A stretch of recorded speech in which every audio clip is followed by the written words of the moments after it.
Yo. Welcome into the ChrisBeCappinn Show, man. Today is March the 16th. Bunch of NBA basketball. We'll get into a quick recap, go through what jaXon likes, and jump into the games for today. So with no further ado, let's do just that, man. Let's jump into it, see if we can make it a money-making Sunday. I need it.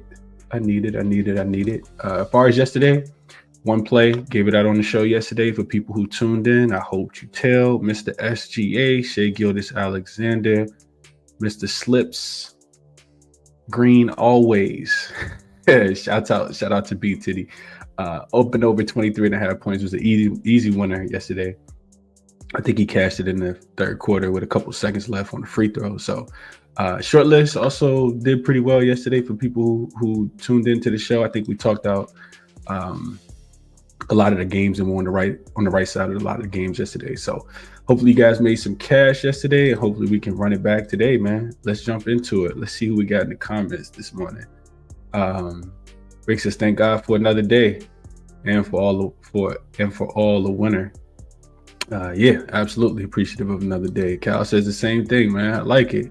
Church vibes of here on a Sunday. I like it. What up, RJ? LJ, he says, top of the morning, Chris. Bulls Rockets open under 232.5. Barely cash. But it cashed, though, LJ. It did cash, man. Austin Reeves or Luka go over there. Rebounds and assists, Cal says. We'll talk about it. Lakers are backwood. We'll talk about it. What's up, Joe? What up, Justin? JLB Bet says, let's get paid. Go take Dyson down your points over 13.5. It's on the move. Okay. 77 Piggins says, happy selection Sunday, fellas. Nice 3-1 day last night to finish the week off strong. I like it. Let's see. SGA continues to show he's the best player in the league. Love the Joker, but he's only play on the offensive end. I like it. Shout out to SGA, man. First time I think I've been on SGA at least in the last few months, and it was an easy winner last night. I think he finished with 40. What up, Doms? Appreciate you for tapping in. Good morning. Bet at your own risk. What up, Mark? Appreciate you for tapping in as always. Richardson had a green day yesterday. I had Golden State OKC money line parlay and a great day in college basketball as well. I like to hear that. Good morning to my guy Brian out in LA today, man. Let's jump into it for today. We start off with jaXon as we always do. jaXon is an AI sports betting software handicapping tool. Yesterday, jaXon did not give out a winner though. I think it was a player prop, which was Tyler Hero up and over his 13.5 points and assists. And honestly, you probably shouldn't bet on anything with the Heat right now. Like they got smoked yesterday in Memphis last night. So that ended up being a loser. I don't even think Tyler Hero played but like 13 minutes because he was playing so poorly. I think he finished with like 3 points. All of Miami Heat unders have been absolute cash. They scored 91 points against Memphis, a team not playing any defense right now. So yeah, that was it for yesterday. As far as today, jaXon likes, so I typed in, the prompt was what are the 2 best player props based on last 10 game hit rates in the NBA. jaXon likes Norman Powell up and over 17.5 points. Of course, this will be his first game back. He is listed as questionable, but it says he's going up and over 90% of his last 10 games, so 9 out of his last 10, averaging 24 in the season. The Hornets defense ranks 24th against his position, making it a favorable matchup for him to continue to be able to score. Home advantage, he's over at 92% of his home games, averaging 23.8 points. And performance against the Hornets specifically, 27 in their only matchup this season, hitting the over with ease. So take Norman Powell up and over 17.5 points. I actually looked into that last night. Looked into Norman Powell points. jaXon also likes Tyus Jones up and over his rebounds and assists. 5.5 is the number. Looks like it's minus 130 on ESPN Bet. Definitely shop around. Make sure you get the best line. Since he's hit this number in 9 of his last 10 games, averaging 7.5 rebounds and assists during that time span. Lakers are 14th defensively against his position, which is middle of the pack, giving Jones a solid opportunity to exceed the line. He's hit the number in 70.5% of his road games this season, averaging 7.8 rebounds and assists. And against the Lakers, he has a 100% hit rate this season, averaging 8 rebounds and assists. So take Tyus Jones up and over his 5.5 rebounds and assists at minus 130 on ESPN Bet. So yeah, we'll just leave it there. We shall leave it there. And let's jump into it, man. So check jaXon out. There's a 50% promo code in the description of the video. Also, They have a new tier selection where it's only $9.99 to sign up. You can get it for $9.99 a month if you're interested. And you can also get 5 free prompts of your own. So you don't even have to listen to mine. You can go check out jaXon to see what jaXon likes itself. Or just kind of cross-reference your handicap with jaXon. Let's get into it for today. We got the 76ers. They will be in Dallas. They are getting 7 points. It looks like it's consensus on this number right now. This day opened at 4. So money has come in on Dallas. And the total actually opened 222. And money's come in on the over as well. It got bet up to 225. I think some 225.5 last night. It looks like it's come back down a little bit now to 225. It looks like it's consensus. And let me just double check real quick. I did play this game. I played 2 things in this game. And I think both numbers may have moved against me, but let's just double check, see which lines I got really quick. So, so I got 224.5 and I played the over. And let's jump into it. So we start with the injury report for the Philadelphia 76ers. They will be without a plethora of players, as they probably will be the rest of the season, because they've kind of mailed it in, tanked the season away. But they still have some scorers, in my opinion. Bona is out, Drummond is out, Paul George is out, Kyle Lowry is out, Tyrese Maxey is out, Kelly Oubre is out, Lonnie Walker is out, Joel Embiid is out. I mean, Jalen Hurts is out. I mean, it's a long, long list of Philadelphia 76ers players not playing, but the Dallas Mavericks should get PJ Washington. Well, PJ Washington's off the injury report.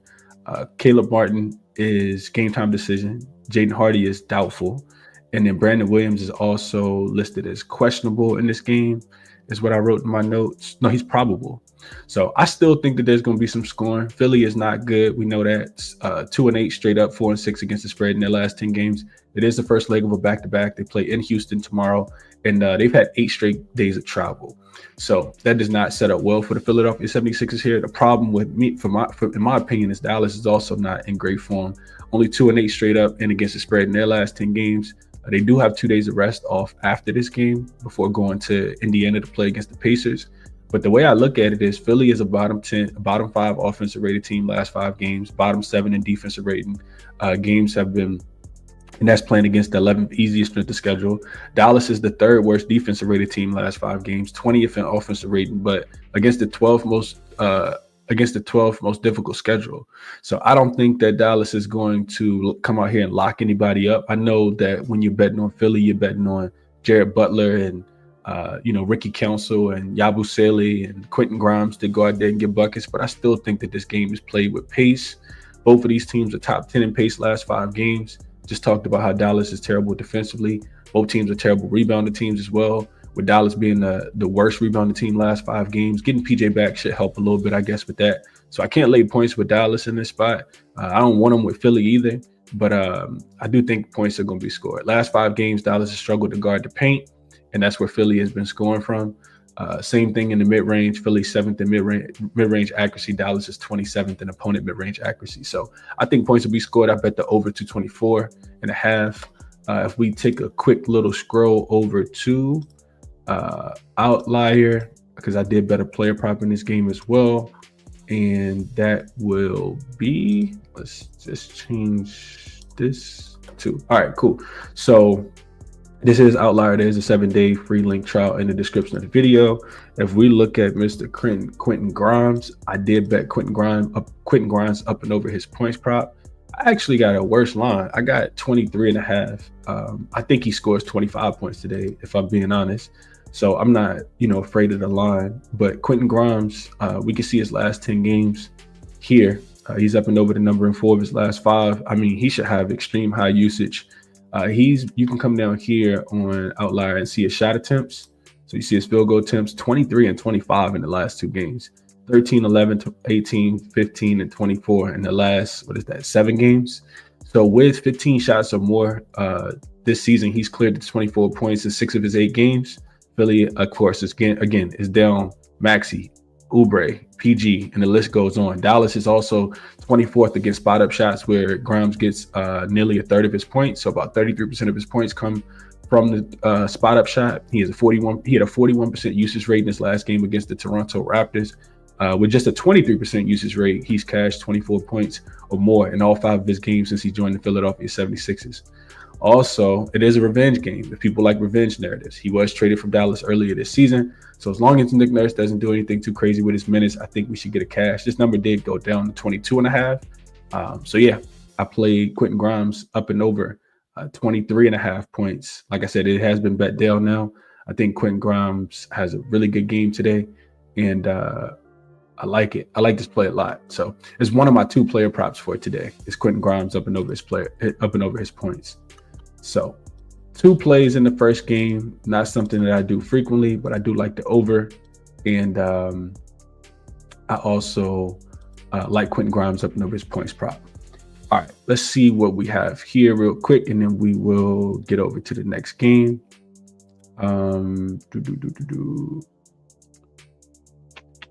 Let's see. Brian says the Heat, we talked about their horrible second half performance that continues to be a cash cow. Somebody said on the show yesterday, I got to give them credit. I forgot who said it, but they said, I'm going to just fade the Heat the rest of the season. I'll let you guys know how it works out for me. It looks like it's going to work out just fine. They look terrible, man. They look terrible. Oh, appreciate that, Brian. I did not even realize that. I do got Celtics here. I don't know why I typed Celtics in right there.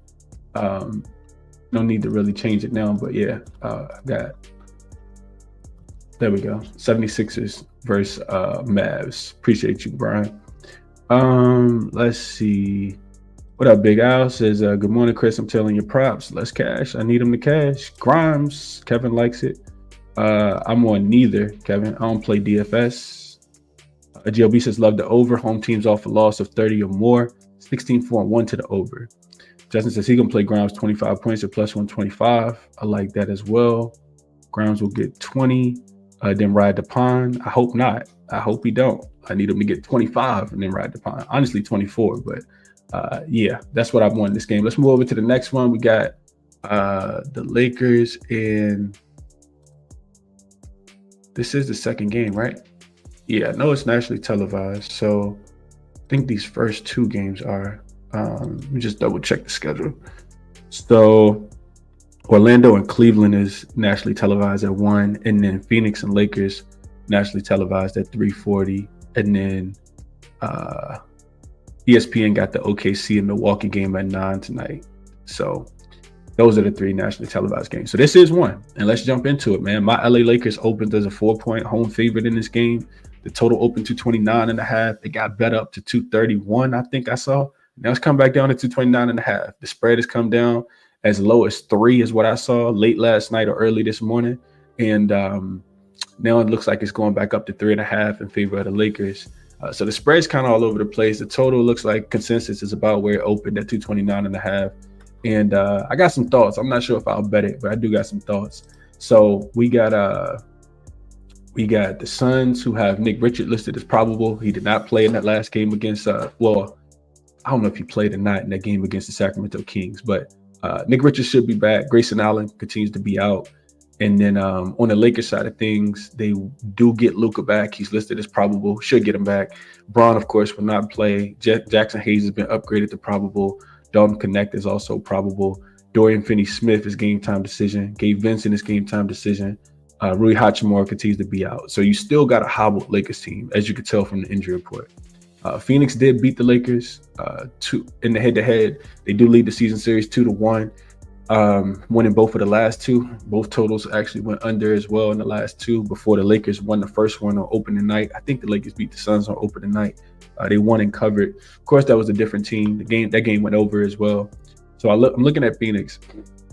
Situationally, for both of these teams, they need to win, right? So start with Phoenix. They have been playing a little bit better basketball. Got to give them credit where credit is due. They are 5-1 against the spread in their last 6 games. First leg of a back-to-back with Toronto tomorrow. I don't really think they're worried about the game against the Raptors tomorrow. I think they got this one circled. So I don't really weigh too heavy into the first leg of the back-to-back. Now on the Lakers side of things, they have been much better at home. 21-11 against the spread at the crib. First home game after 4 straight road games. Don't like that as much. Lost all 4 games on the road trip. They dropped from 2nd to 5th in the standings as well. And if they keep playing around, they're going to mess around being a play-in, because the Golden State Warriors have won 7 straight and 9 of their last 10 games. And the Lakers have lost 4 straight, and they're only 6-4 in their last 10. So Lakers only got a 2-game advantage against Golden State. Now, granted, Golden State will have to win one more game than the Lakers, just because the Lakers do own a tiebreaker against the Golden State Warriors. We've smoked Golden State this season, but you also got the Timberwolves who play against the Utah Jazz and are 13-point favorites, who are probably going to win today as well, and they'll have 40 wins, which is the exact same amount that the Lakers have. So Lakers got to take this game very, very serious, man. Now on the opposite side, you can say the same thing for Phoenix. We know that they've been an absolute abomination, highest paid roster, and they're really trash. 46% of the games is what they won, 31 and 36, but they are right outside of the play-in tournament. The Dallas Mavericks, they're a game and a half behind the Dallas Mavericks for the last seed in the last play-in seed in the Western Conference, and they need all the wins that they can get. They absolutely need all the wins they can get. They did just come off a win against the Sacramento Kings the other day. And like I said, you can argue that they've been playing a little bit better basketball. So I'm looking into the matchup. First thing that jumps out to me is that Phoenix, we know what they want to do. They want to shoot a bunch of shots from three-point line and the mid-range. In the last 5 games, they have been shooting it well. 3rd best offensive rated team, best effective field goal percentage last 5 games. And that's actually been against the 2nd strongest strength of schedule. They've been living in the mid-range, taking a bunch of shots in the corner 3. Lakers, 2nd best mid-range defense last 5 games, but they are bottom 10 in opponent corner 3 frequency and accuracy over the last 5 games. Lakers been giving it up from the 3-point line. I do think getting back home should help with that. Phoenix also plays at the 6th lowest pace last 5 games. Lakers not playing that fast. To me, I think this game should come down to how well the Lakers can guard the spot-up shot. The Phoenix Suns, like I said, they do take the 2nd most, and they're 3rd best in as far as efficiency on the season. Lakers are middle of the pack defensively against spot-up shooters. Lakers offense has actually been pretty poor last 5 games. We know Luka missed the last game, even though the last game they played well in Denver. They're 24th in efficiency, 21st in defensive efficiency, and 19th in pace against the 5th most difficult strength of schedule. Lakers have been taking a lot of threes. 9th in frequency, 8th in accuracy. Phoenix has really struggled to guard the 3-point line. They're 25th in opponent 3-point frequency, 23rd in opponent 3-point accuracy last 5 games. So just that statement right there, I was looking for it last night. It actually didn't even open until, I don't know what time it opened, but the market for Luka threes did not open. And it looks like he's listed at 3.5 is what I'm seeing right now. I do want to play on Luka threes. Looks like the best number you can get, looks like the best number you can get is on BetMGM. No, I'm sorry. DraftKings got a 3.5 at -135. I don't really like those odds as much, but again, like I just said, Lakers have been taking a ton of threes. 9th in frequency, 8th in accuracy. Phoenix has struggled to guard the 3-point line. 25th in opponent 3-point frequency, 23rd in opponent 3-point accuracy last 5 games. So that tells me Luka should be able to knock down some threes. The Lakers haven't been really pushing the pace a lot. Last 6 games, they're 19th in pace, 25th in transition frequency, but Phoenix has been really poor in transition defense on the season and over the last 5 games. So I'm kind of expecting the Lakers to want to get out and push and run in transition a little bit, knowing that Phoenix is not that great against the 3-point shot. So I guess I say all that to say that I'm not going to bet against the Lakers because I want nothing to do with the Suns. But they do have the manpower, in my opinion, offensively to keep this game close. So I'll still lean Lakers. I think they're coming back home, given the certain situation. I think that they are, I'm not going to say the right side, but I think that they'll be hungry to get back into the win column after losing 4 straight games. Phoenix Suns is not a team that I want to bet on. So also lean Luka up and over his 3-point prop at 3.5. I think he's going to take and make a lot. Against the Milwaukee Bucks, he just shot 7 for 13 from the 3-point line. That was a game without LeBron James. Against Brooklyn, he shot 3 for 10. Against Minnesota, he shot well, actually that game don't even matter. I'm just looking at the last few games without LeBron. But yeah, he's up and over 3.5 3-point makes in 5 of his last 6 games. So we'll lean Luka up and over his 3-point prop in this one. More so than the side of the total. I'm not really sure what to do with the total either. But that's the way I'll lean in this game. Did not bet it, do not have it in my pocket. But Luka up and over his 3-point prop would be what I would play. over 3.5 made 3-point makes in this one. Let's see what the thought process is here. What are we talking about? What are we talking about in the chat here, if anything at all? Mark says he tell the over. Let's cash it, Mark. I needed the cash. Mark just called me crazy. I have Phoenix +4. I couldn't talk you off, Mark. Could not talk you off. It seems like a winnable game. I'm just not putting my money on the Suns, especially against my Lakers. LJ says Lakers 16-2 ATS first quarter, last 18 games. Keep riding it until the stops cashing. So, the thing with this, LJ, I feel like Phoenix always tails off as well. Phoenix is a really good first quarter, first half team, in my opinion. So I kind of feel like they'll tail off in this spot as well. Let's see real quick. The Phoenix Suns on the full season are 32-33-2 against the number in the first quarter. Last 10, they are 7-3 in the first quarter ATS. The Lakers are 8-2, which is the best ATS in the first quarter. So both of these teams are really good in the first quarter. I kind of think, even though the Lakers have been playing so good, the Phoenix could come out and throw the first punch. I just don't trust Phoenix in the second half. So if we go to third quarter ATS, let's see what the Phoenix Suns are. And I can tell you, fourth quarter, I know that they're trash, but third quarter ATS, the Phoenix Suns are 26-41.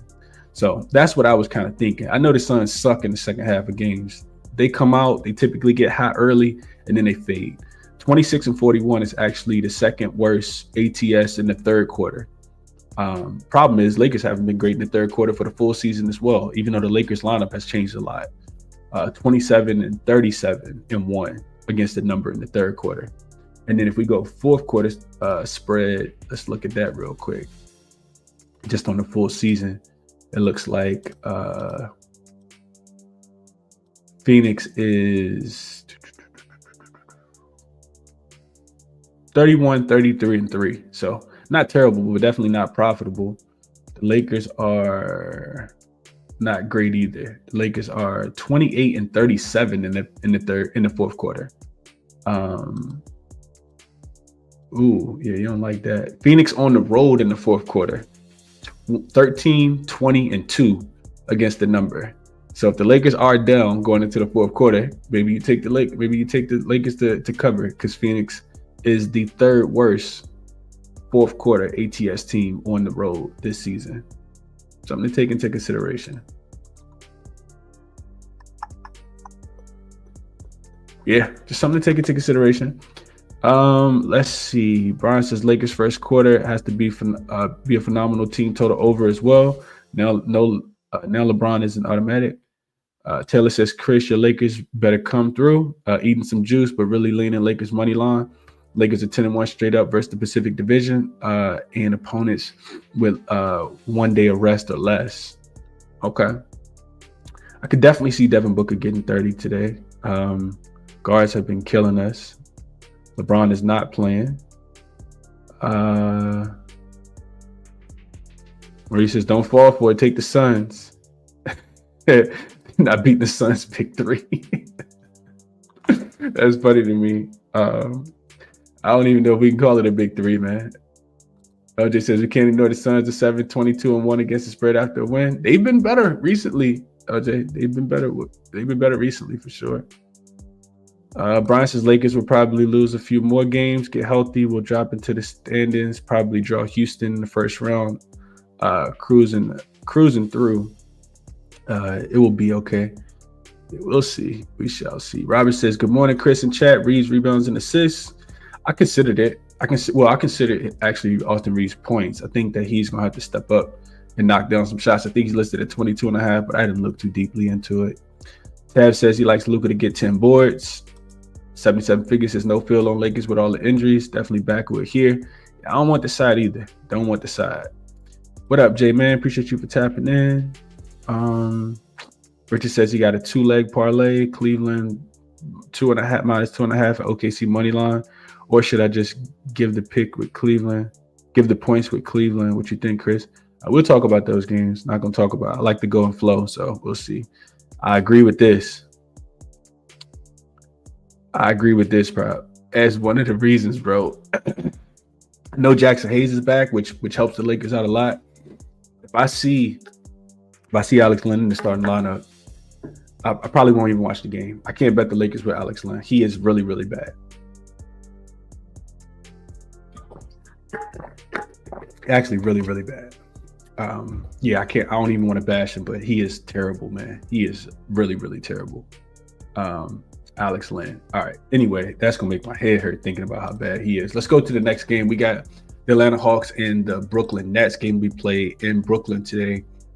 Line open, I think right at 5, and money came in on Atlanta, and I think that they are the right side. I do think Atlanta is the right side. So, and I don't lay points with Atlanta, but it's a terrible spot for Brooklyn. Total open 230, and it actually got bet down to 220. Well, open 229. It got bet down to 27.5. Now it looks like it's back up to 228.5. So we look at the injury report for the Atlanta Hawks. They do have Clint Capella listed as out. Karis LeVert listed as questionable. Cam Thomas is done for the season. I don't know if people saw that yesterday, but he will not be playing again this season. Brooklyn also had Nicholas Claxton resting yesterday, maybe so he could play today. We'll see how that goes. Trenton Watford is also on the report listed as game time decision, and then Noah Clowney is also game time decision. So we'll see if those guys play. Brooklyn did play first leg of a back-to-back against Brooklyn last night. And like I said, it's a terrible matchup. These two teams, this is the second matchup of the season. Atlanta did win and cover. That game was all the way back on opening night, 120-116 in Brooklyn. In Atlanta as a 7-point favorite, so they didn't cover that spread. But Brooklyn has actually covered 7 straight spreads against the Hawks, for what it's worth. I'm looking into the game yesterday. Brooklyn actually in probably the worst spot on the board as far as situationally. This is second leg of back-to-back, third and fourth and sixth, and fifth and 7 nights. They had to travel 8 straight games before last night's game, so no travel in this game because they were at home against Boston. But that's a ton of travel. Atlanta had actually won 4 straight games in a row before they got smoked and lost my money on the over the other day, 121-98, losing to the Clippers as a 5-point home dog on Friday. And they don't have any look ahead. They play Charlotte again on Tuesday. They just beat Charlotte earlier this week as well. So when I'm looking into the matchup, the first thing that jumps out to me is that Atlanta should dominate the boards. Last 5 games, they're the 4th best offensive rebounding team. Brooklyn has given up the most offensive rebounds per game in the league. Atlanta also should be able to score from the free throw line because they're 13th in free throw rate. Brooklyn is fouling at the 5th highest rate over the last 5 games. Brooklyn hacking everybody. You got to go to the line and earn these. We're not giving you any free points is what Brooklyn's mindset is right now. And I think that's what Fernandez, Coach Jordy Fernandez be preaching as well. So Atlanta should be able to score in transition. They're 4th in transition frequency. Brooklyn is bottom 5 on the full season. If you look at Brooklyn, if you're looking at Brooklyn to keep the game close at home, how they actually kept the game close at home against Boston last night, it was the 3-point shooting. Brooklyn shot 43% from the 3-point line. They hit 20 of their 46 threes last night, and ended up losing to Boston by 2 points, and they were 10.5-point dogs, I think it was. It was only the 4th time all season that they had made 20 or more threes. They were also down 21 points last night, came back to cut it all the way to 2. So it's definitely a spot where they should run out of gas. 5th game in 7 nights, and you were down 21, cut it to 2. The problem is, as much as I want to lay the points with Atlanta, they had 3-point defense. All Brooklyn wants to do is shoot a ton of threes. Like they're like a watered down, like version of like the Boston Celtics without the talent. But that's really all they want to do. Atlanta 3-point defense is trash. On the season, their 4th worst 3-point defense. Last 5 games, they're bottom 10 as well. They have been putting some pressure on the 3-point line, though, holding teams to the 6th fewest above the break threes and 9th fewest threes overall. I don't know, man. I just think that, Brooklyn still might have some capable scorers to keep this one within the number. A couple things I felt on the under, because I really want to play Atlanta. I think that they are the right side. I don't know if I could do it with how bad their 3-point defense is. I just really don't know, especially if Karis LeVert doesn't play. He's been really big for them recently. Brooklyn is 9-1 to the under if they're playing their 4th game in 6 nights, which they are. They've only played 5th game in 7 nights one time this season. That game did go under as well. And Brooklyn is also 10-2 to the under if they're playing unrested. So no rest, second leg of back-to-back, 10-2 to the under. That's a strong look towards the under. We know Atlanta plays super fast. We know Brooklyn has been playing a little bit faster as well.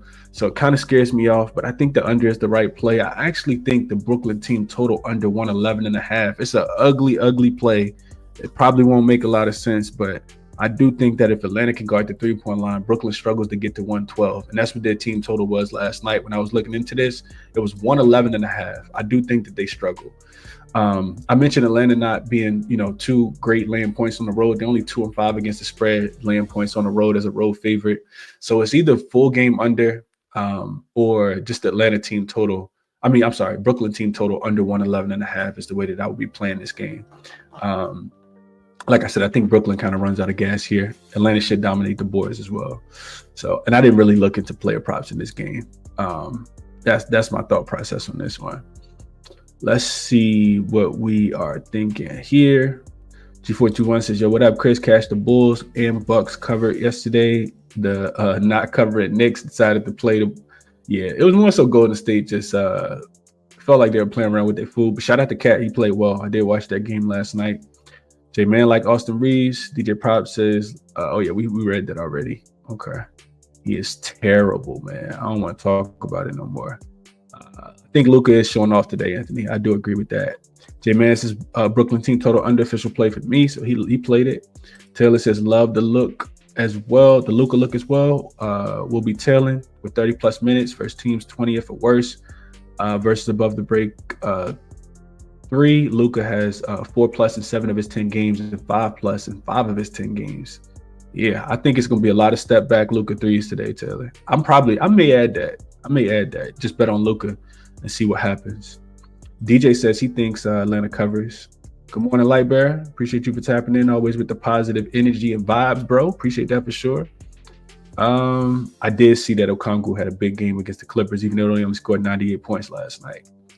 Couldn't talk you off, Brian. Brooklyn has been covering that first quarter all season. Could not talk you off at all. G421 says no Cam, no look ahead for Atlanta. Team total 116.5 over.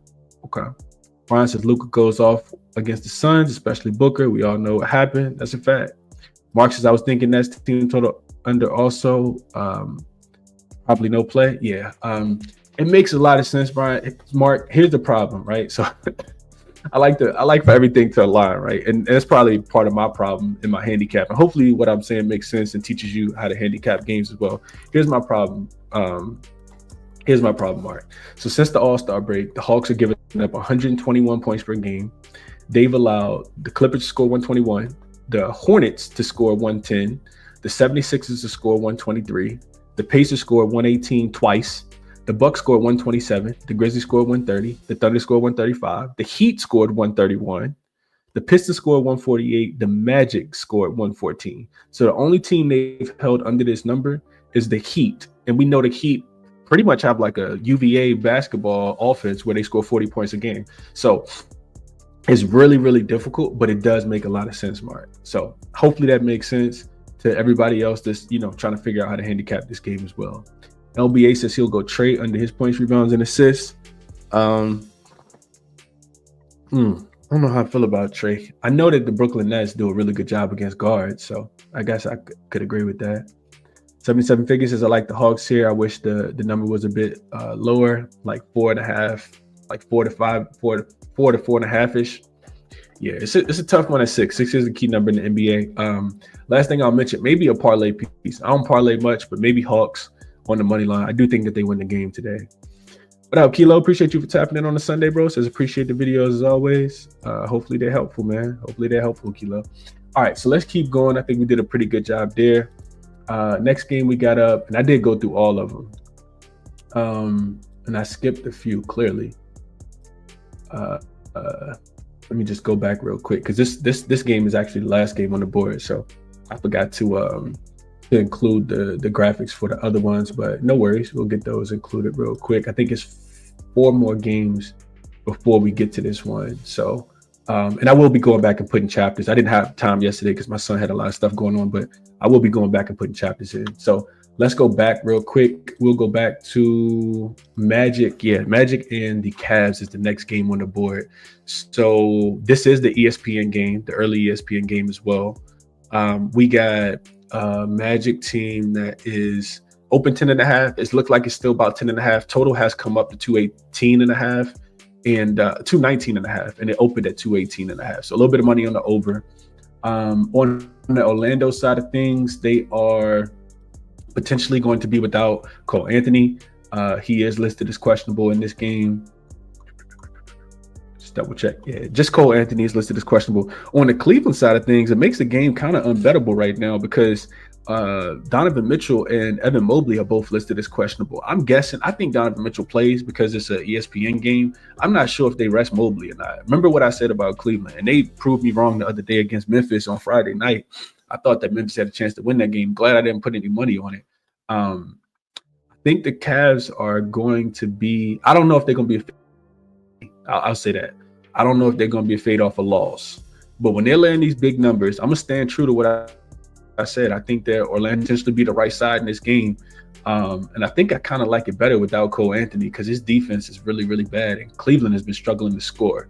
So let's get into the matchup. We got Cleveland have blown out the Orlando Magic. Well, I wouldn't say blown out. They beat them by double digits once. So they've won both games so far this season. First one, they beat them by 11 in Cleveland as a 7-point home favorite. And then they went to Orlando just about 3 weeks ago and smoked Orlando, beat them by 40. And they were laying 6 points in that game. So the first one went over, the second one went under, and pretty much because Orlando couldn't score the ball, I think they scored 86 points. So situationally for Orlando, they're not a good road. They're not a good road team. 14-20 against the spread on the road. This is the last of a 5-game road trip. They're currently 2-2 on the trip, but they are 3-1 against the spread. So Orlando has been covering recently. 3rd game in 4 nights for them as well. On the Cleveland side of things, 20-13-1 against the spread at home.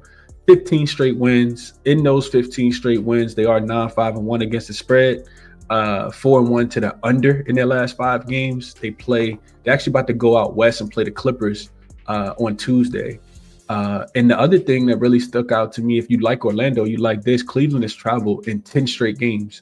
This is a one-off home game before they go back on the road to play Cleveland. They just came from Memphis. So it's been a lot of travel for Cleveland. So I'm looking at Cleveland's last few games. Their offense is really kind of falling off a lot. And I know that you probably like, what you're talking about, Chris. That don't make a lot of sense. Cleveland, the best offense in the NBA. On the full season, they do still have the best offensive numbers. They're the number 1 rated offensive team. But they're 15th in offensive rating last 5 games, 14th in effective field goal percentage, and they're turning the ball over at the 9th highest rate. Mike Conley just got ruled out today. They turned the ball over at the 9th highest rate over the last 5 games. If you look deeper, the problem with Cleveland is their 3-point shots haven't been falling. They're still taking the second most threes, but they're only shooting 34%, which is bottom 5 in the NBA. On the full season, they're shooting closer to 39%. Hence, they've been relying on their defense when their shots haven't been falling as of late, and that's why they are the 5th best defensive rated team over the last 5 games. So Cleveland shots haven't been falling. Their defense has picked it up a little bit, and they've been locking teams down. Since the All-Star break, this is just a season-wide trend. Since the All-Star break, teams with double in-season revenge are 27-15-1 to the under. That's about 65%. Says that this game goes under. Says that Orlando can slow down Cleveland today. I don't really know. I don't know about this one. Of course, like I said, you got to wait on the Evan Mobley and the Donovan Mitchell news. I think Mitchell plays and Evan Mobley doesn't play. Maybe we'll see. I don't have any inside source, but I do kind of think Orlando will continue to play with pace, and I don't trust Orlando's 3-point defense in this spot. That's what it really comes down to me. It's only a matter of time before Cleveland starts to knock down some of those threes. So I lean over in the game. I do think that Orlando, we just saw them with not that that total is this low, but we just saw Orlando with a low total in Minnesota on Friday. They cleared that really, really easily. And I do think Cleveland's going to be able to knock down some shots. The question is, will Orlando be able to keep up offensively? And if Evan Mobley doesn't play, I absolutely think so. Evan Mobley is the anchor of the defense. I know Jared Allen is big, but Evan Mobley anchors the defense a lot. So yeah, I'll lean over here. Just don't really want to play on the side, at least until I know what happened with Mitchell and Mobley. And I didn't really look into any player props in this game. Let's see what we are thinking here. Taylor likes the trade look going back to the last game, since under 25.5 points over his 11.5 assists plus 267. That's a nice little juicy two-legger. Ness allowed the least points to be a pick and roll ball handler. I knew that without even looking. Trey versus top 10 teams here, under 25 points in 13 of his 17 games. Ness allowed 26 most assists to the restricted area. Trey gets 50% of assists there. So to me, Taylor, that sounds like a Onyeka Okongwu player prop, maybe to go over, especially with Clint Capella already being rolled out. Gay, I feel like, also really attacks the rim a lot for Atlanta. And yeah, I'm expecting the Nets to give it up today, especially with it being a 5th game in 7 nights for everybody outside of Nicholas Claxton, who I do expect to play. Also, the other thing, I forgot to mention this in that game. It would not surprise me if Brooklyn started to rule some players out. It wouldn't surprise me at all. If Brooklyn started to, sit Cam Johnson, because he's been playing a ton of games. They started to sit D'Lo. Wouldn't surprise me. He's been playing a ton of games. I know they got some younger guys, but if they started to sit some of those other guys, already not having Cam Thomas, I do think the under, as much as I hate to say it, the Brooklyn team total under is the right play. We'll see, though. We shall see. What up, Danny? Says Chris, appreciate the picks as always. Appreciate you for tapping in, Danny. Dom says he likes the under in the Thunder Bucks game. Lean Cast first half, but need Mobley. So, Joe, here's my thing with the first half, because I also looked into that. They've been much better. Orlando struggled in the first half as a road dog. I did look into that on Moneyballer last night. My thing with this game is the Cavs haven't been covering in the first half. We just saw them losing in the first half at home against the Brooklyn Nets, of all teams. So I just, at this point in the season, I'm looking to bet on the team that's a dog when they have double in-season revenge. And that's what Orlando has. They've lost twice to Cleveland. I kind of feel like the Cleveland Cavaliers going to look at this game and be like, yeah, we got the Magic. We've already smoked them a couple times in a row, beat them 4 times, beat them twice. Last time we beat them by 40. I think Orlando has this game circled a little bit more than Cleveland does. So I did consider that, just kind of thinking about it. It does make sense. Like I said, I don't like the 10 straight games of travel for Cleveland in this spot, though. It's a lot of games in a row where you've had to travel and you go right back on the road. Kevin says Cleveland easy, blowout. This makes me want to bet Orlando. Easy, it's easy. Let's see. Let's see. Took Orlando plus the points, Adam says. It's clear the Cavs are coasting, Robert Dom says. Yeah. Yeah, I think that's the play, Joe. I think that's the play. I didn't bet it, though. That's what I want to take, though. And I see it moving to 11. And if you want to play it, let me just be clear. If you want to play Orlando, you want to wait till the news comes out, in my opinion, because I do think Donovan Mitchell's going to play. That's going to push this line even farther.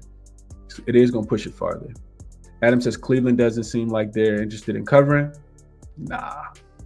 Appreciate you, Justin. Says y'all do me a favor, hit the like button. Hit it if you want, man. If not, that's cool.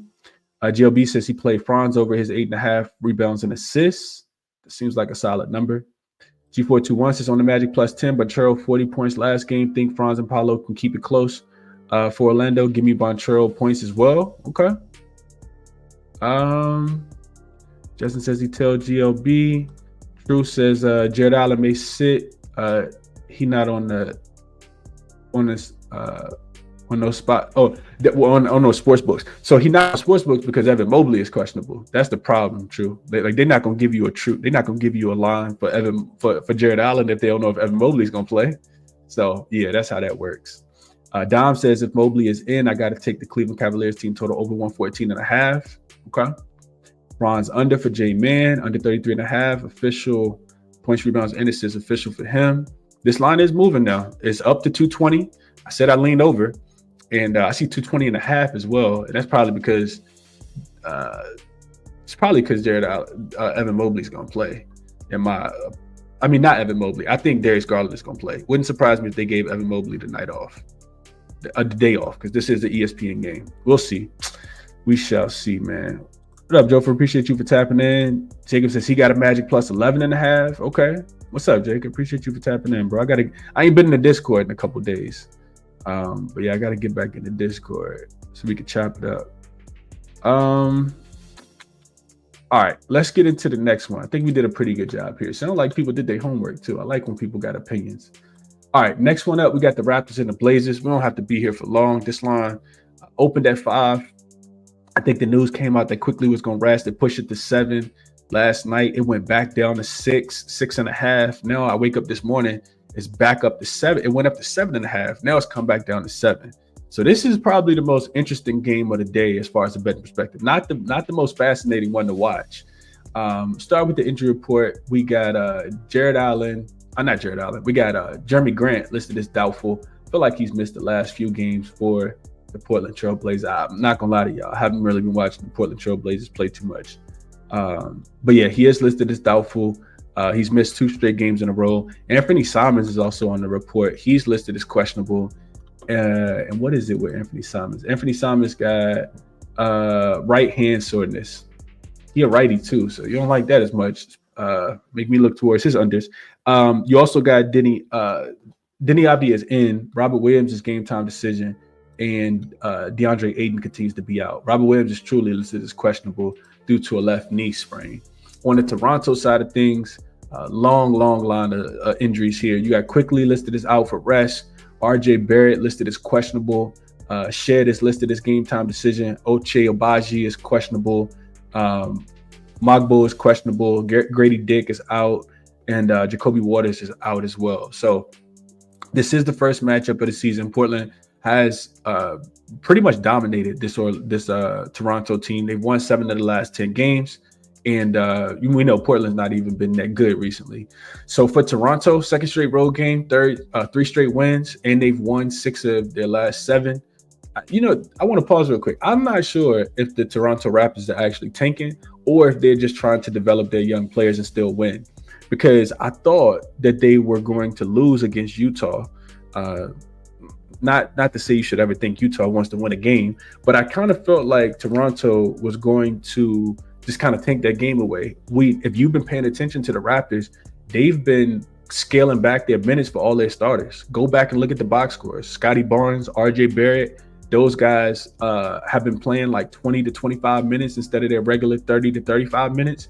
And they've been, like I said, just kind of developing some young talent. Like Shed has been playing more. This Battle Kid has been playing more. Jakob Poeltl's been missing games. They've been rotating players in and out and resting players like quickly, but they've still been winning games. Interestingly enough, for the Toronto Raptors, they've actually won 6 of their last 7 games, and they've covered 6 of their last 7 spreads. This is the first leg of a back-to-back. They got the Suns tomorrow. I'll talk about the problem with Toronto in just a second, but then we flip it to the Raptors, the Trailblazers side of things. They are, I think, the most rested team in the league. They haven't played since they lost to the Knicks, and that was 3 days. So 3 full days of rest. Second straight home game for them. They've lost 5 in a row, but covered their last 2. And they played a very, very difficult strength of schedule in their last 5 games. First leg of a back-to-back. They got the Wizards coming to town tomorrow. Not sure how much they're really looking forward to that. And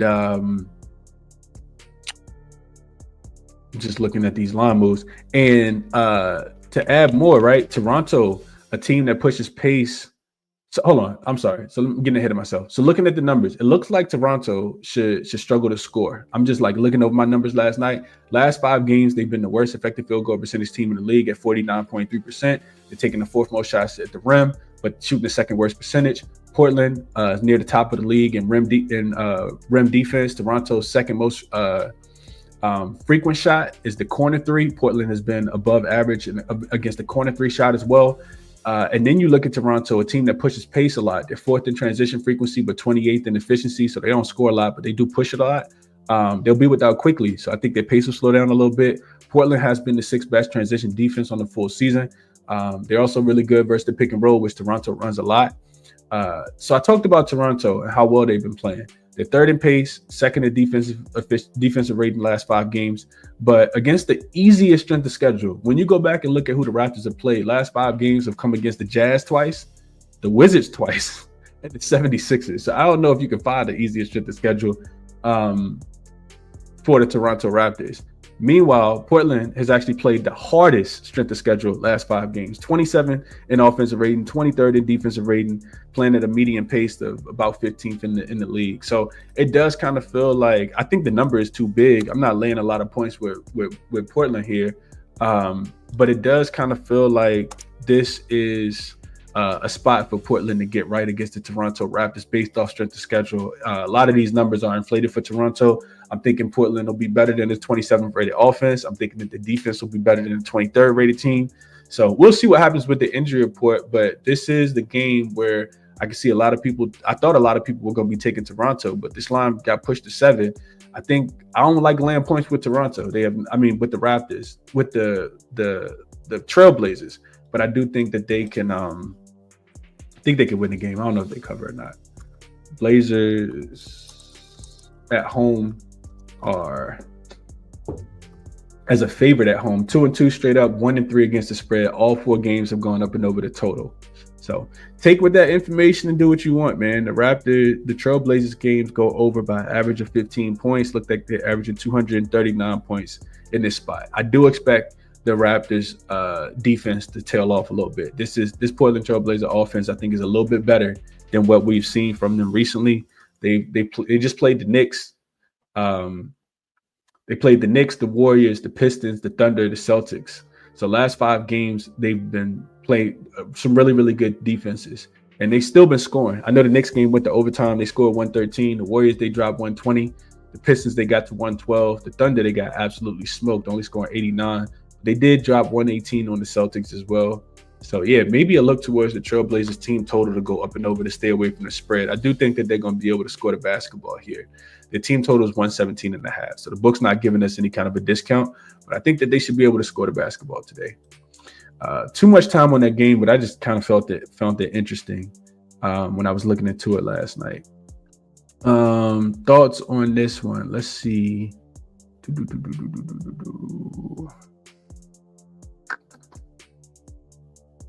Raptors line just moved to 11 on DraftKings.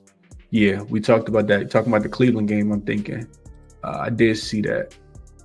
Yeah, it's probably going to close even worse than that. Higher than that, I think. Open 3, Jacob says. Okay, I missed that. Dom says he likes the under 228. Maybe it's just a Raptors team total under. Jacob says he likes the under. Kevin says want no parts to this. This is both teams are top 5 ATS versus non-conference opponents. Took Pirtle under 7.5 rebounds. I couldn't talk you off of that, Jacob. I feel like his minutes have been getting sliced and diced. I like that look a lot. Jakob Pirtle under his boards. Portland is a very good rebounding team, especially if Robert Williams plays. Got Klingen down there. Adam says Toronto, another team under investigation for sitting players. Line open 5, quickly jumped to 7. I jumped on Portland -5 early. Charles says Backwood. Brian says he likes Portland -6.5. Get right at home versus the bottom team since their last road trip. So for the fans, I think they get it done. Okay. Appreciate you, TJ. So stop there and hit the like button. Appreciate the work as always. Appreciate you, bro. I need Grimes today. I do need Grimes, Happy T. Need him. +110. I like the odds on that, Jacob. I do. J-Man says, what do you think about Denny points plus rebounds? I didn't look into it, so I don't want to tell you anything. J-Man, I would have to look a little deeper. I'm not just going to say anything about that game, about Denny. I know he's been hooping, but I don't know what the line is or any of that. So let's keep it pushing. We got 3 more games to get through real quick. Next one is Utah and Minnesota.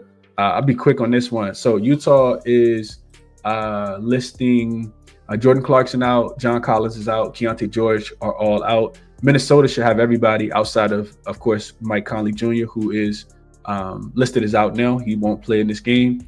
And Minnesota, they do got the Pacers tomorrow. They do have the Pacers tomorrow. So 3rd matchup of the season, Minnesota actually smoked Utah in Utah, beat them by 25 as a 5.5-point road favorite early this season. Then they lost by 1 as a 4-point road favorite in Utah. Both games are going up and over the total of 224.5 and 227.5. Utah 8 straight losses. They lost to Toronto by 2 they lost to Toronto as a 2-point home favorite in their last game. And this is also first leg of back-to-back for Utah as well. They got the Bulls coming to town tomorrow, 8 straight games of travel with this one included for the Utah Jazz. On the Minnesota side of things, second straight home game. They've won 6 in a row. They've covered 5 of their last 7. First leg of a back-to-back, like I said, with the Pacers coming to town tomorrow. So the Timberwolves have only played 2 games this season with a total that's greater than 230. Both went up and over. They played Memphis, up and over. They played San Antonio, up and over. Utah has played 13 games so far this season with a total of 230 or higher on the road as a dog. 9 of the 13 have actually gone up and over the total. So the numbers tell me right off the bat, if I like the total, I like it over. This total actually opened 233, and it got bet down to 232.5. Now I wake up this morning, it's back up to 233.5. If I'm playing, I like the over. I haven't played it yet, but it's the only way I'm looking. We got a Timberwolves team that's the second best in offensive rate in the last 5 games. A Utah team that defense stinks. We don't even need to put numbers to that. Last 5 games for Utah, they've averaged 235 points. I see Minnesota being able to knock down threes in this spot. Last 5 games, they're third in three-point frequency, second in accuracy. So they are making threes, taking a bunch of them. Utah's three-point defense is still untrustworthy, in my opinion. Utah also playing at the fastest pace last 5 games. Minnesota also plays a lot of ISO basketball. They're 8th in frequency. Utah, worst defense in the NBA against teams that play isolation basketball. So, I think the game's going to be played with pace, especially both teams on the first leg of a back-to-back, not expecting a lot of defense. I know it's a pretty high total. 233.5 is a lot of points, but I'm only looking towards Minnesota, especially against a team that they got a little bit of revenge against. Think that they score. Not sure how locked in they'll be on the defensive end. I like over. I'm not laying this many points with Minnesota either, but I'm liking over. I think the Jazz could potentially cover. They have been covering machines as of late. So, that's what I'm thinking here. Over would be the play. I think I said that so fast, nobody even had a comment about this game. J-Man says, Conley out, shaking my head. Well, I get my cash back. Not sure what you bet. Maybe you bet on Mike Conley specifically. All right. That's quick. Nobody got comments. Let's move over to the next one. We got the Charlotte Hornets and the Clippers. Line opened at 12 and it's up to 13 now. Total opened at 223.5. It actually got bet down to 221.5, which is what you see. Now it's up to 222.5, and I do see a 223 as well. So a couple different things here. We got Chris Dunn out for the Clippers. I do think that impacts the total. Should help the Charlotte Hornets be able to score a few more points. He is a plus defensive player and a negative offensive player. Norm Powell, it has been upgraded to questionable in this game. If he plays, it'll be his first game back in how long? It's been a while since Norm Powell has played a basketball game. I want to say like 4 or 5 games he's missed. Let me just double check.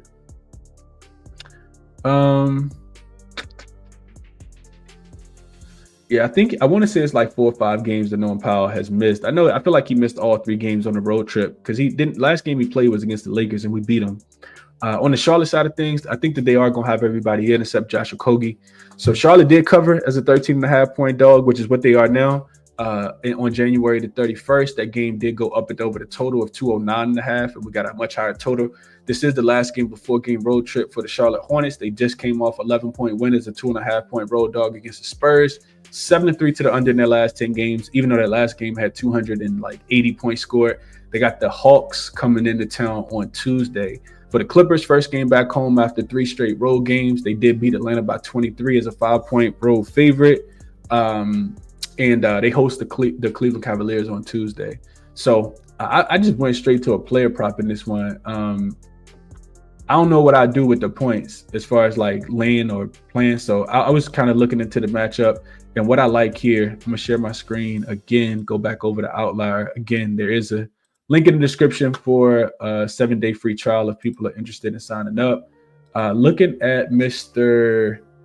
Mark Williams is what I played in this game.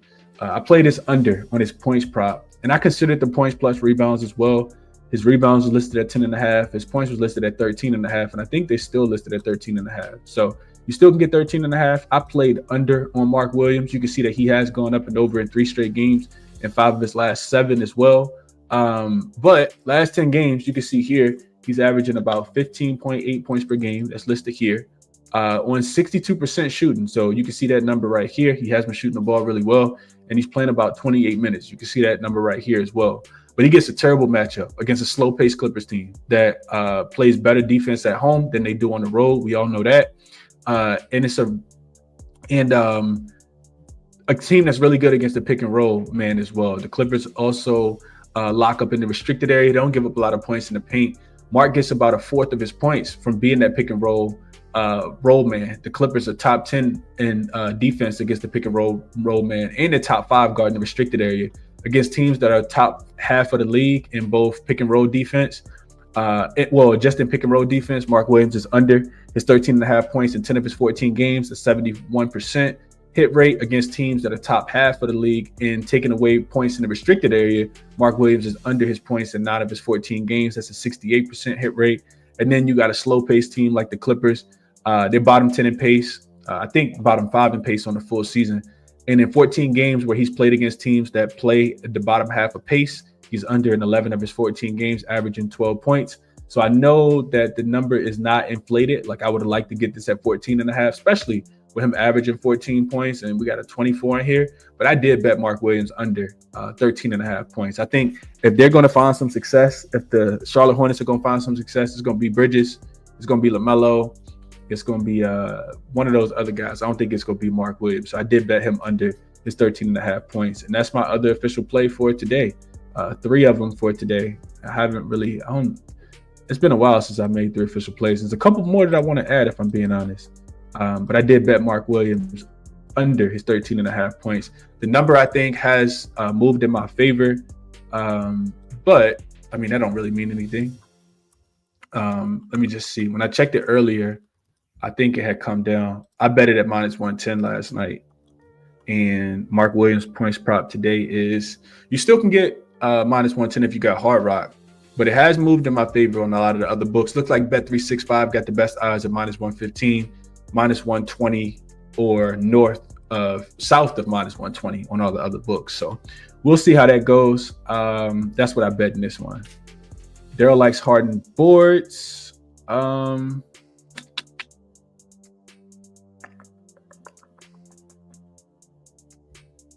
Hornets money line, LBA says. He says the dog of the day. Sean, the only way I would look is towards everything to go over in that game. I think the Jazz can get to their point total as well, especially being that they done got fined, so now they got to play their players. I would be looking towards a Wolves team total over as well. They should be able to score in this game. 123.5 is a high number though. And the Jazz are a much better rebounding team when they got Walker Kessler and Lauri Markkanen out there, but it's still no John Collins. And they still just lost to Toronto. So, yeah, I still think – and they playing at the fastest pace, Sean. So, yeah, I know 123 is high. I'm not betting it, but, yeah, I'll be looking towards the over. Clippers smash spot at the crib, best ATS team at home in the NBA. So, I did look into it, Adam. The Clippers are, I think, a perfect 4-0 ATS when they're a double-digit home favorite this season. And those games go under. They're actually like smothering their opponents in those games. I think they're averaging like giving up like 90 points per game. Yeah, that's what it is. So as a double-digit home favorite, the Clippers are 3-0 straight up, 3-0 against the spread, 2-1 to the under. They're averaging 122 points and allowing 90 points per game. They beat the Nets 126-67. They beat the Wizards 120-93. They beat the Jazz 130-110. So all 3 of their wins have come by 20, 17, and 59 points. When you look at the Hornets as a double-digit road dog, I think their games are typically more unders as well. Let's see, away dog line greater than equal to 10. So they are 2-12 straight up, 7-7 against the spread, 9-5 to the under, averaging 101 points per game.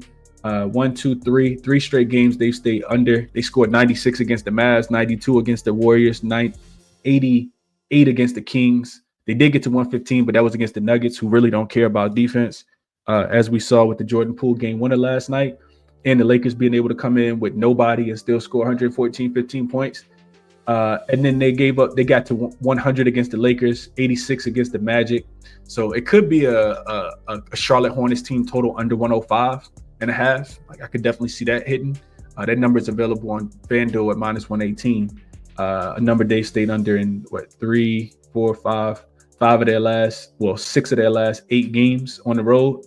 So yeah, 101 is what they're averaging as a double-digit road dog. So yeah, could be a Charlotte Hornet. I'm actually going to add that to the short list. Charlotte Hornets team total under. But I did bet Mark Williams under his points prop. Let's move over to the last game really quickly. I do want to add that Charlotte team total, especially now that it's going up. It was a 104.5 last night, 105.5. I'll add that. Charlotte team total under 105.5. That way you don't really care if the Clippers struggle to score the basketball or not, which I'm not sure if they struggle to score or not anyway. Last game on the board, Thunder and Bucks. Oh, hold on. You know what? Let's go back. I didn't finish going through the comments. RR says smashing the Clippers plus the points. True says Chris, he should be able to rock out against Zubac. I'm taking this double-double. Zubac's been solid, man, especially if the game turns into a blowout too as well. True, like this could be a spot where Mark Williams doesn't even get to his minutes. We'll see how it goes though. We'll see. Under in the Clippers game, under 222.5. Appreciate you for tapping in, Justin. 77 Figure says betting on Charlotte. Please call the 1-800-GAMBLER number.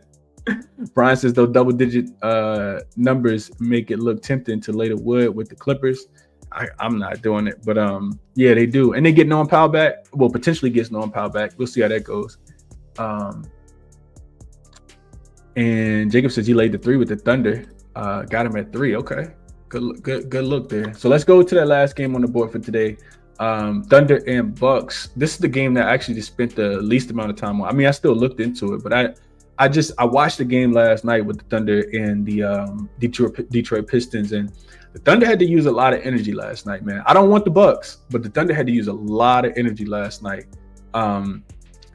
to overcome the Detroit Pistons trying to come back last night. So it is the second leg of a back-to-back for the Thunder. And real quick, I just want to make sure I didn't miss anything.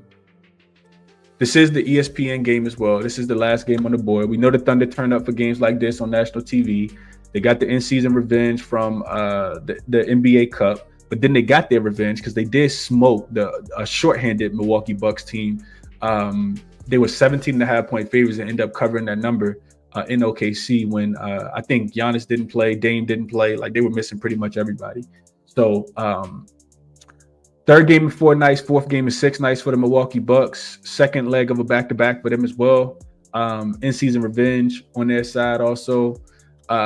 So the couple things that, as much as I want to lay the points with OKC, I talked about like in OKC against Detroit yesterday. Probably should have pulled the trigger there. I talked about taking the team total under for the Detroit Pistons. Probably should have pulled that trigger as well. But we did cash with SGA, and I was cool with going 1-0 in that game.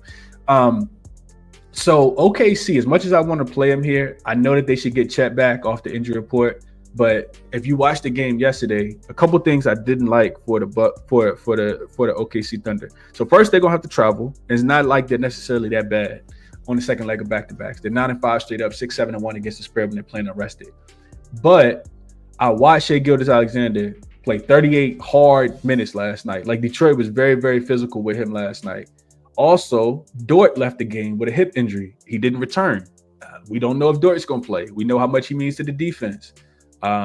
Dame also left the game. He did not return. So OKC could be without a couple bodies, even though they could potentially get Chet back here.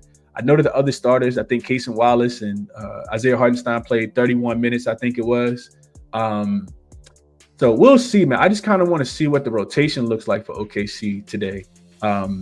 This is last of a 3-game road trip. They have played a very strong strength of schedule. They've just come off beating Boston and Detroit, 2 of the hottest teams in the Eastern Conference.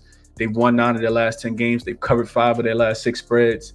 The Bucks, like I said, second leg of a back-to-back. They beat the Pacers last night after beating the Lakers. They've covered 3 in a row, 7-2-1 against the spread in their last 10 games. This is their 3rd straight home game before they travel out west to play against the Golden State Warriors on Tuesday.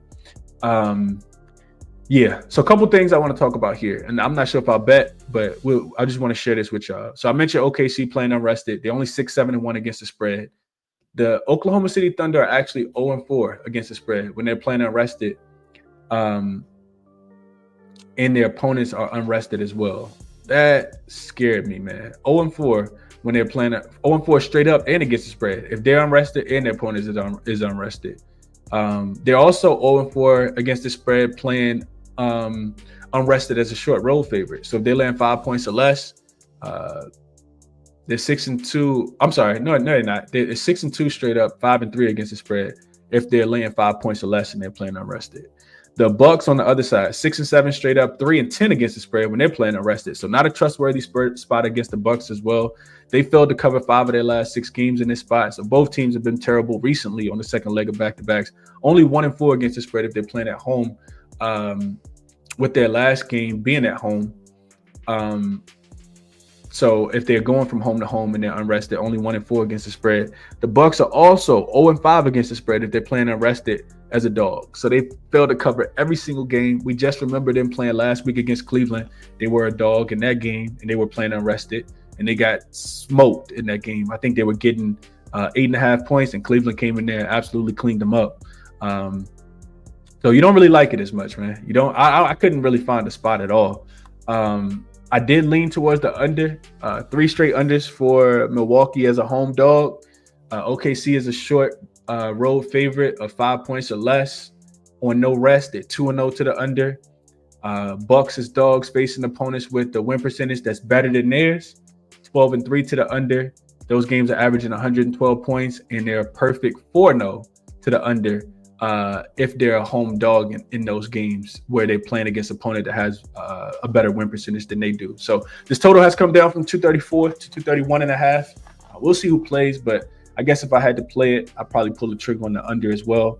I just feel like OKC exerted a lot of energy last night trying to fend off Detroit. They did win and cover, but Detroit made a late push, and OKC needed a lot from SGA last night. They still will be without Jalen Williams, I think, as well. So I don't think Jalen Williams is going to play in this game. He was out without a timetable, if we remember back a couple of games ago when he had that injury. So that's my thought process on that one. Let's see what we have here. Bet at your own risk says, I'm considering betting the under in the Hornets and the Clippers game. Parlay it. Jacob says, I think the Bucks injury report will be interesting. That's why I'm holding on to it. Okay. Jimmy says, you're doing MLB content. I got no MLB for me, Jimmy. I will be doing WNBA if you're interested in the women. Love women's basketball. Bet at your own risk is for my Thunder squad. I'm still considering taking my Thunder to cover the 4.5 tonight. Code says he likes under 231.5. Damon dropping dimes. His double-double in play for me without Dort out there, True says. Okay. Kuzma 15, Dame 20 and 8, KP 10. If Lopez do right, it'll be a good game. If Lopez do right. How do you quantify that, Kevin? If Lopez do right. My guess is Dame and Giannis doesn't play. I think that they play, Jacob. I think that they play. It is 4th game in 6 nights, though. So it's no, it wouldn't surprise me if they set someone in this spot. And it also just kind of feels like OKC is trying their best to get SGA that MVP, man. Like they really want that MVP for SGA, and they also trying to. I think they trying to, win the most games. Like they just want to win every game. Every time you think OKC gonna take their foot off the gas, they're like, no, we're not. We're trying to beat Detroit. We're trying to beat Boston. So we'll see. GLB says when both teams are unrested and off a win, the home team is 8-3 straight up and 8-2-1 against the spread. OKC continues to win and cover, not going against them. I'm right there with you, Adam. I'm chilling. I am chilling, man. They've won me a lot of money this year, Adam says. Thunder first half spot for me, G421 says. In and out. Think the Bucks can cover the rest of the game. Maybe look at the Bucks at +5.5 or +6.5 live. Took Chet over his points prop, Adam says. Jalen Williams listed as questionable, D-Trip says. I didn't see a questionable tag again for Jalen Williams. But like I said, again, this is a game you want to probably, wait to bet on.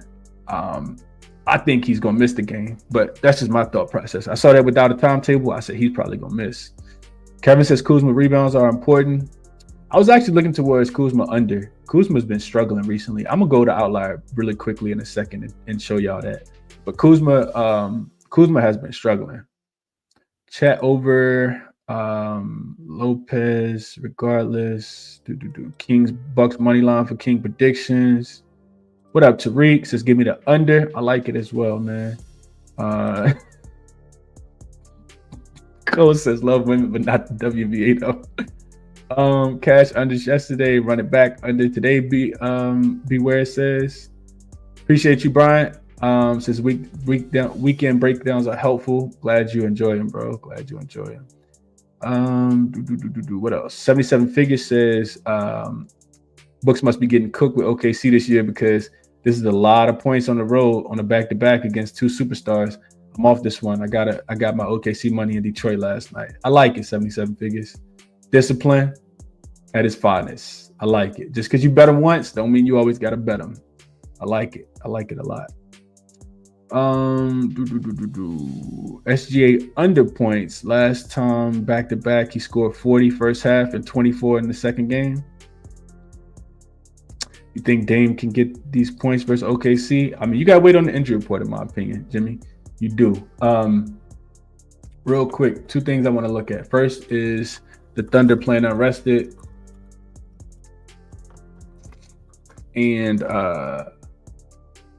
playing unrested, they are 7-6-1 to the over, giving up 113 points per game, which is not great. They have allowed 1, 2, 3, 4, 5 of their last 6 opponents to go up and over their team total.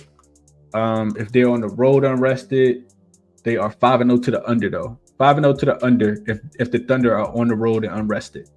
So defensively, they play much better. 104 points is what they're giving up. I like that. I like that a lot. Bucks and unrested. 7-6 to the under. They've gone under in 2 of their last 3 of their last 5. If they are unrested in a dog, they are 4-1 to the under. Only averaging 101 points, giving up 119. That says under in this game as well. I like under too, man. I like under. I think under would, that's the most research. I think everything kind of lined to under. If they're at home unrested, they are 5-3 to the over. But yeah, I like that as a dog. The Bucks as a dog, even if they're not rested, 14-6 to the under. 1, 2, 3, 4, 5, 6. 6 straight unders for the Bucks if they're a dog and unrested. Offensively, they don't bring it. They average 108 points. 4-2 to the under if they're a home dog. 3 straight unders in that spot. I mentioned that. And if the Bucks are playing against a team that has a better win percentage than they are, 12-3 to the under. Games only averaging 112 points. 4-0 to the under if they're a home dog in that spot. So, yeah, I like the under. I do like the under. We'll see who plays, though. Real quick, like I said, I want to just go back over to Outlier. If we think it under, somebody got to go under. Somebody points prop got to go under, right? And I told you guys I was looking at Kuzma. Kuz has been feels like more of a defensive type player. Look at that. I didn't even click on anything, but this is his points plus rebounds. You can see that he's under in what is this? 1, 2, 3 straight games. 4 of his last 5, he stayed under the total. 6 of his last 10, he stayed under the total. It just feels like he has not. This is points plus rebounds. I didn't even write this down, but I was looking into it last night. Kuzma points, just his points. Look at this. Kuzma was in DC getting buckets. Kuzma, he in Milwaukee. What is he doing? 8 points, 5 points, 9 points. We look at his field goal percentage. We can see that he's struggling from the field last 10 games, only shooting 43%, only shooting 27% from the 3-point line. That number's listed right here. 4 for 11, 36%, 2 for 9, 22%, 4 for 9, 44% against the Pacers. Against Cleveland, he did shoot 6 for 13.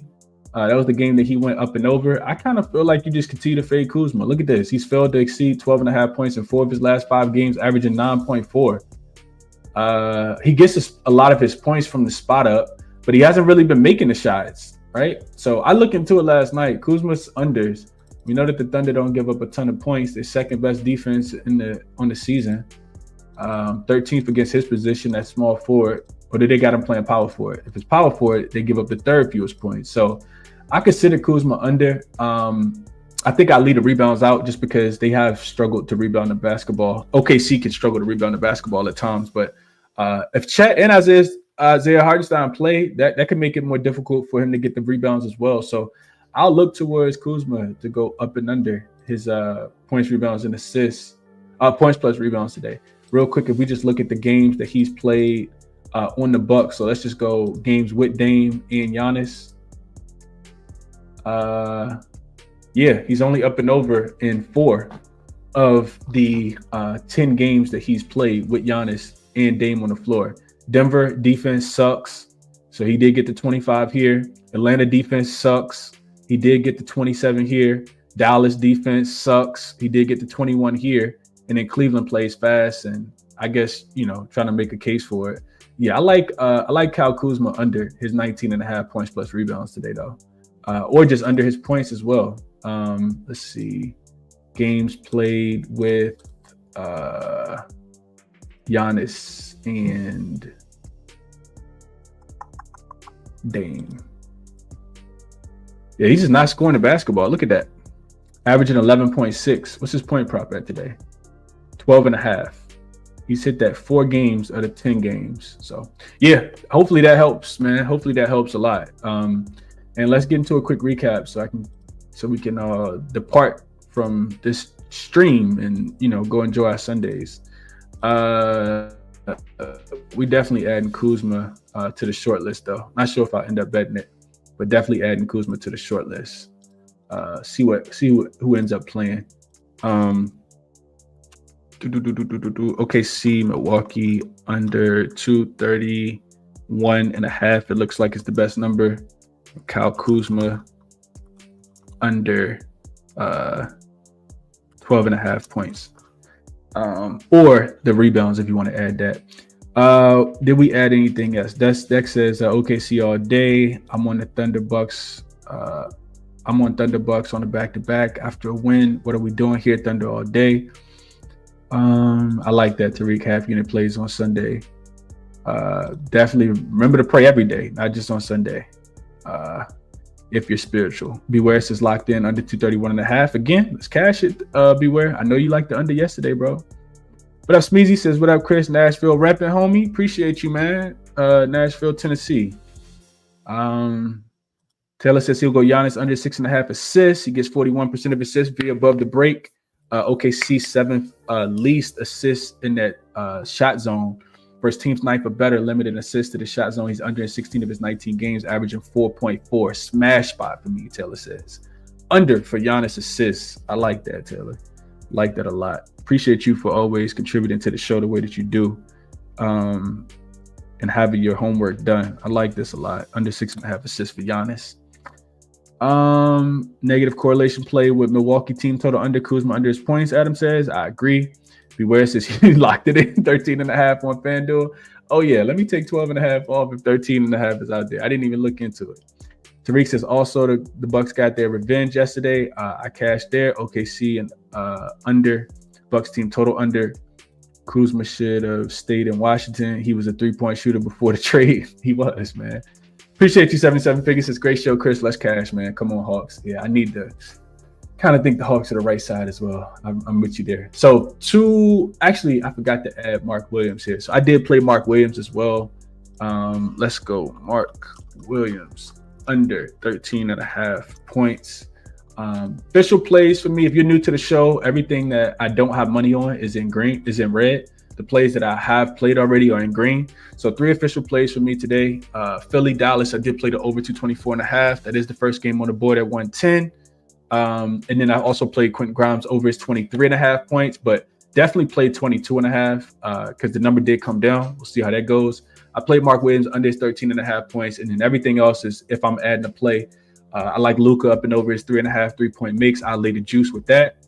Atlanta, Brooklyn under 229. Just a slight lean there. Charlotte under that 105.5 after we talked about it. The one play that's not on here that we also talked about is the